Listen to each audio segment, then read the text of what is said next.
जोको willing US navy में seal commander रह चुके हैं और साथ ही 4 पुस्तकों के लेखक भी। उनका कहना है कि आप आज़ाद तभी रह सकते हैं जब आप अनुशासित रहें।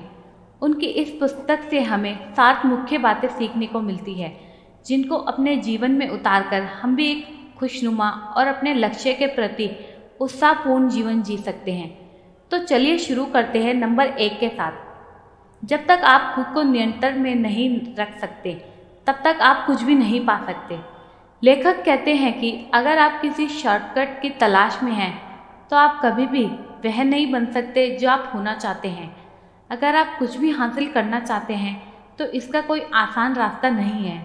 आपको पूरी तरह मेहनत करनी होगी। अपने कार्य को निरंतर अभ्यास करना होगा, तभी आप वह हासिल कर सकते हैं जो आप हासिल करना चाहते हैं। जैसे कि अगर आप एक गिटारिस्ट बनना चाहते हैं, तो आपको खुद को अनुशासन में रखना होगा और रोज़ाना अभ्यास करना होगा। अगर आप एक सफल फुटबॉलर बनना चाहते हैं, तो आपको हर रोज़ कुछ घंटे अभ्यास करना होगा, और वह भी एक लंबे समय के लिए, शायद 10 साल। और यह सब तभी हो सकता है जब आप खुद पर नियंत्रण हो। इसी तरीके से अगर आप फाइनेंशियल फ्रीडम भी चाहते हैं, तो इसके लिए भी आपको अटूट मेहनत करनी होगी। और अगर कोई आपको आसान तरीका बता रहा है, इसका मतलब वह आपसे झूठ कह रहा है। नंबर 2, आत्म अनुशासन भीतर से आता है, ना कि बाहर से। आत्म अनुशासन में रहने के लिए आपको सदैव आपके लक्ष्य का पता रहना चाहिए। आपको पता होना चाहिए कि आपको क्या करना है। तभी आप दृढ़तापूर्वक खुद से निर्णय ले सकते हैं जो आपको आपके लक्ष्य की ओर लेकर जाए। और अगर आप सही निर्णय नहीं ले पा रहे हैं, तो अपनी असफलताओं के लिए खुद के अलावा किसी और को जिम्मेदार ना ठहराएं। नंबर 3, कार्य को टाल मटोल ना करें। अधिकांश लोग अपने जीवन में सफल नहीं हो पाते, जिसका एकमात्र कारण यही है कि जब तक अनिवार्यता नहीं आती, तब तक वह कोई कार्य नहीं करते। इस ढंग से चलना आपको जीवन में कभी भी आज़ादी नहीं दे सकता। अगर आपको कोई भी कार्य करना है या कोई भी नई चीज़ शुरू करनी है, तो उसका सबसे आसान तरीका यही है कि इसे बिल्कुल अभी और यहीं शुरू करें। उदाहरण के लिए, अगर आपको कोई किताब लिखनी है, या आपको कोई मोबाइल ऐप बनाना है, या आपको अपना स्वास्थ्य सुधारना है, तो लेखक इसके लिए कहते हैं इसका केवल और केवल एक ही तरीका है कि आप इसके ऊपर सोचने के बजाय इसे तुरंत करना शुरू करें।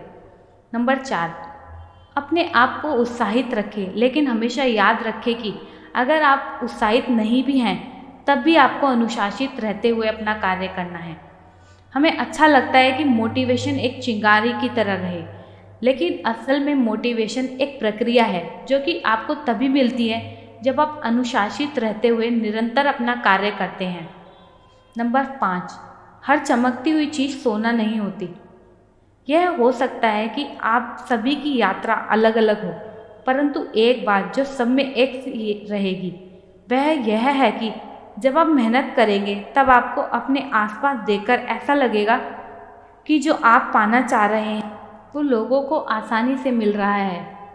आपको हमेशा याद रखना है कि सच्ची सफलता का अर्थ यह नहीं है कि जो आप पाना चाह रहे हैं उसे हासिल कर लें, बल्कि सच्ची सफलता इस बात पर निर्भर करती है कि जो आप पाना चाहते हैं, आप उसके कितने काबिल हैं। उदाहरण के लिए, अगर आप अपना स्वास्थ्य उत्तम बनाना चाहते हैं, तो आपने निर्णय लिया होगा कि अब सिर्फ और सिर्फ स्वास्थ्यवर्धक खाना ही खाना है। अब एक दिन किसी परिस्थिति में आप 10 घंटे से भी अधिक भूखे रह गए, और अब आपको डोनट, कोला, बर्गर इत्यादि सामान दिख रहे हैं। ऐसे में आपका मस्तिष्क आपको संदेश दे सकता है कि भूखा रहने से अच्छा है कि कुछ तो खा लो। लेखक कहते हैं कि यह स्थिति बहुत ही ज़्यादा घातक है, क्योंकि अगर आप यहाँ खा लेते हैं, तो आपका निर्णय झुक जाता है, और अगली बार बिना किसी परिस्थिति के भी मस्तिष्क आपको ऐसा संदेश दे सकता है कि पिछली बार भी तो खाया था, और एक ही बार की तो बात है, या कभी कभी ही तो खाते हैं। और यह भी याद रखें कि एक इंसान बिना भोजन के महीनों जी सकता है। इस तरीके की बातें खुद से कहें और अपने निर्णय पर अड़िग रहें। आप इस उदाहरण से अपने जीवन की विभिन्न परिस्थितियों में भी सीख ले सकते हैं। यह आपको ज़रूर फ़ायदा देगा। नंबर 6, आपका मुकाबला खुद से है। लेखक कहते हैं कि आप असल में तब चमकते हैं जब वहाँ कोई भीड़ नहीं होती, कोई स्टेडियम नहीं होता, कोई स्टेज नहीं होता, और आप हर रोज़ निरंतर अकेले रहकर अपने आप को बेहतर बनाने का प्रयास करते जाते हैं। आप देखते हैं, नापते हैं, तोलते हैं कि आज क्या आपने कल से बेहतर किया। आप असल में चमकना यहाँ से शुरू होते हैं। अगर आपको कुछ भी होना है, आपको यह नहीं देखना कि मैं उस व्यक्ति जैसा नहीं बन सकता या इत्यादि। आपको बस खुद को जांचना है और निरंतर प्रयास कर आगे बढ़ना है। नंबर 7, परिस्थितियाँ कैसी भी हो मुस्कुराइए, उनका स्वागत कीजिए और उनसे सफलतापूर्वक सामना करें। शायद जितने दुख और पीड़ा लेखक ने सहे उतना हम कभी ना देख सके। उन्होंने अपने दोस्तों को अपनी आंखों के आगे तड़पते देखा है, अपने साथियों को खोया है, और यह व्यक्ति है जिन्होंने इतिहास की सबसे खूनी इराक की लड़ाई भी लड़ी है, साथ ही उसका नेतृत्व भी किया। और यह उनका संदेश है कि समस्याएं कैसी भी हो, आपको कितनी भी मेहनत करनी पड़े, कितनी भी दिक्कतों का सामना करना पड़े, मुस्कुराइए और अपने लक्ष्य की ओर चलें। सभी समस्याएं कमज़ोर पड़ जाएंगी। आशा करते हैं कि आपने ज़रूर कुछ सीखा होगा और आप इसे अपने जीवन में ज़रूर उतारेंगे। ऐसी ही और भी प्रस्तुतियाँ सुनने के लिए और अपने जीवन में सदैव कुछ ना कुछ सीखने के लिए हमसे जुड़े रहें। धन्यवाद।